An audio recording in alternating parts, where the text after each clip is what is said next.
I want to give you a brief overview of what we're working on for the online attendance program.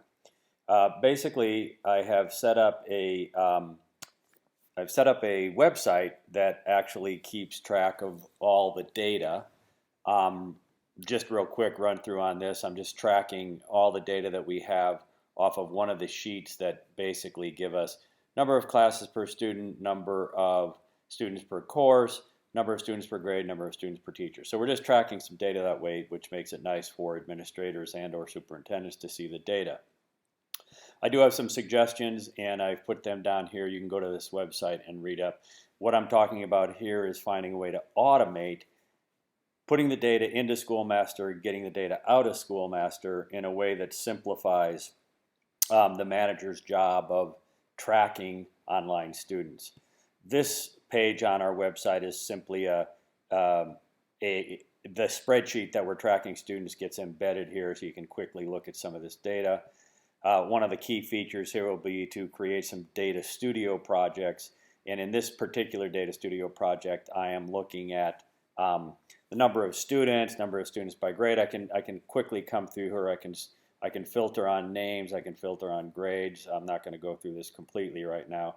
Second page of this shows me online courses. I can actually filter on courses. There's 37 students, 49 classes, and 19 distinct teachers.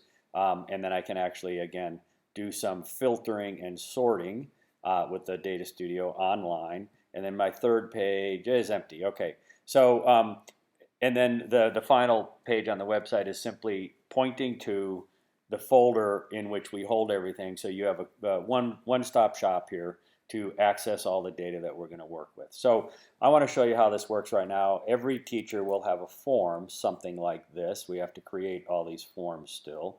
And what it does is gives a date, which course the teacher's got. That drops you into the course name with those students for that course. And then you just simply type in, the teacher simply puts an X by how the student checked in with them for that date.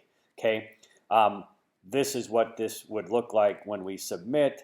You choose a date, and let's say I choose a date on the 10th of, let me move forward a little bit. I'm going to choose a date on, actually go forward up to May. I'm going to choose May 7th.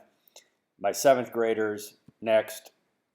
That just brings me to those 7th graders' phone, email, this student didn't check in, and do that. And I submit. And that's all a teacher does. Okay, that's how they keep track of this. The magic happens back over here where we are collecting the data on that check-in form and that did not come in, where then we are tracking all of the number of check-ins. Now, this is a complex formula that does all this, and that we have to identify that there's nothing to edit here.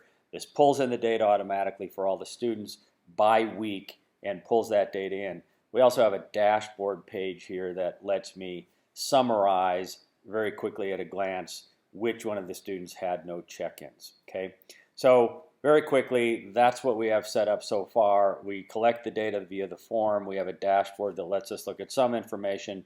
We have check-ins, which, by the way, calculates attendance. We also have the Data Studio project, and we also have the spreadsheet. So again, that's how this works. We check the data. The teacher will have access when we come back and look at the site. You'll see that every teacher will have their own folder. The managers of the system would have access to the whole online attendance folder. The teachers would just have access to their folder, which will really only contain two things: their form, which sometimes might be needed to be modified to add students. We're working on that still. And their spreadsheet, which they use to come in here and sort of check their data. So notice that took a minute to come in. It's raining hard out here today. So the data finally popped in there, and it shows me what I collected for those kids in that class. That comes in with my check-ins, and you can see now for the week of 5-6, that's week 19, That's what just popped in there. That tells me that there's one check-in so far on these kids. That kid had a none. And of course, no check-ins on the 8th graders because I didn't fill anything in for them. Okay. So basically that's where we are at right now. And just wanted to give you a heads up.